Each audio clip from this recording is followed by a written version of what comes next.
ये सारी आतंकवाद की जड़ पाकिस्तान है और पाकिस्तान कांग्रेस पार्टी की भूल है। पार्टीशन स्वीकार न करते पाकिस्तान कभी न हो। सदনত विरोधी कांग्रेसक काढ़ा प्रत्युत्तर गृहमंत्री अमित शाहर। अनुप्रवेशक লৈ বিৰোধীয়ে কৰিছিল প্ৰশ্ন।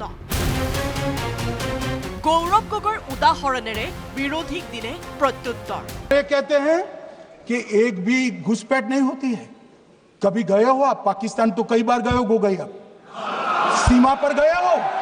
पाकिस्तान तो कई बार गए हो। फिर से बोलता हूं, सीमा पर गए हो? सीमा के माध्यम से पाकिस्तान गए हो? हमारे जवानों की कठिनाई देखो साहब। -43 डिग्री में पहाड़ पर रहकर नदी नालों के बीच में चौकी करते हैं। कोई घुस गया तो क्या हुआ? कोई घुस गया वो बचेगा नहीं। यहां हम उसको या तो अरेस्ट करेंगे या तो एनकाउंटर में वो मारा जाएगा, बचेगा कोई नहीं। विरोधीये नाजाने सीमार भौगोलिक जटिलता। अनुप्रवेशकारी कांग्रेसे रगा दलिसा पारी दियार अभियोगेरे सरब अमित शाह। इनको सीमा की भौगोलिक कठिनाइयां मालूम नहीं। वहां मान्यवर कई नदी नाले हैं, वेग से पानी आता है, -46 डिग्री टेम्परेचर है, नीचे सुरंगें बनाते हैं और ये तो ऐसे कह रहे हैं घुस गए। अरे भाई, आपके मन में तो आपके समय में तो घुसने की जरूरत ही नहीं थी। आप बुलाते थे वीजा देकर, क्यों घुसेंगे? घुसने की जरूरत ही नहीं। जैसे आप पाकिस्तान जाते हो वैसे वो यहाँ आते। मान्यवर, अब ये कैसे हमें पूछ सकते हैं? 1962 অসমক আকাশবাণীযোগে বাই বাই দিছিল জৱাহৰলাল নেহৰুৱে। गौरव गगৈক এই কথা সোঁৱৰাই দিলে अमित शाहे। कल गोगई जी बड़ा उछल कर बोल रहे थे। अरे गोगई जी, आपको मालूम है उन्होंने चीन के बारे में, आसाम के बारे में क्या कहा था? आसाम को आकाशवाणी पर बाय बाय कह दिया था। रिकॉर्डिंग है। मुझे मालूम है, पूरे आसाम को पता है। इसीलिए तो वो विरोध पक्ष में बैठे हैं वहां पर आसाम में। पूरे आसाम को पता है। और मान्यवर, जोर से बोलने से सत्य को छिपाया नहीं जा सकता। नेहरूर एकपक्षीय युद्धबिरतिर বাবে আজি পিঅ'কে সৃষ্টি হ'ল।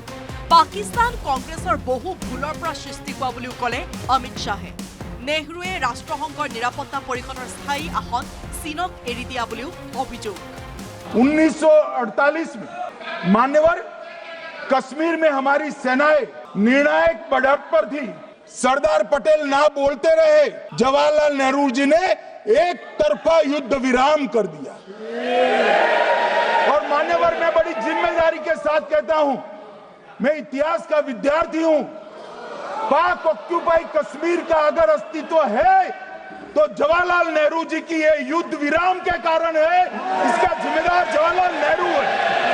সন্ত্ৰাসবাদক শেষ কৰিবলৈ 2002 বিজেপি চৰকাৰে আনিছিল পোটা আইন, কিন্তু ৰাজ্যসভাত কংগ্ৰেছে কঠোৰ পোটা আইনৰ বিৰোধিতা কৰিছিল। अटल जी की सरकार थी।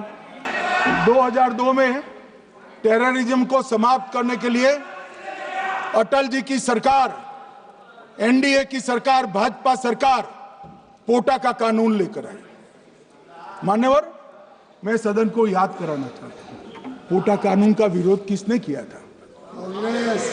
किसने किया? कांग्रेस पार्टी ने किया। हमारे पास बहुमत नहीं था राज्यसभा में। मजबूरन हमने कानून को गिर गया। मजबूरन संयुक्त सत्र बुलाना पड़ा और पोटा कानून संयुक्त सत्र में पारित हुआ। देश नहीं भूल सकता मान्यवर। और पोटा कानून को रोककर आज भी कांग्रेस पार्टी के नेता जब बोले तब कहे, पोटा कानून को रोककर किसको बताना चाहते थे आप? किसको बचाना चाहते थे? पोटा तो आतंकवादियों के खिलाफ था। 2004 मनमोहन सरकार আহিয়ে पोटा बातिल करे। पोटा बातिলৰ পিছতে দেশত ধাৰাবাহিক সন্ত্ৰাসবাদীৰ আক্ৰমণৰ অভিযোগ অমিত শাহৰ। 2004 में अटल जी की सरकार गई, मनमोहन सिंह सोनिया गांधी की सरकार आई। आते ही पहला काम क्या किया मान्यवर? पहली ही कैबिनेट में पोटा कानून को रद्द कर दिया। मैं फिर से पूछता हूं, किसके फायदे के लिए कांग्रेस पार्टी ने पोटा कानून रद्द किया? जवाब दीजिए जरा यहां पर। और मान्यवर, इसके बाद क्या हुआ? 2004 के दिसंबर में पोटा कानून रद्द हुआ। 2005 में अयोध्या में रामलल्ला के टेंट पर हमला हुआ। News desk report, news 18 of north east. के कारण है, इसका जिम्मेदार जवाहरलाल नेहरू है।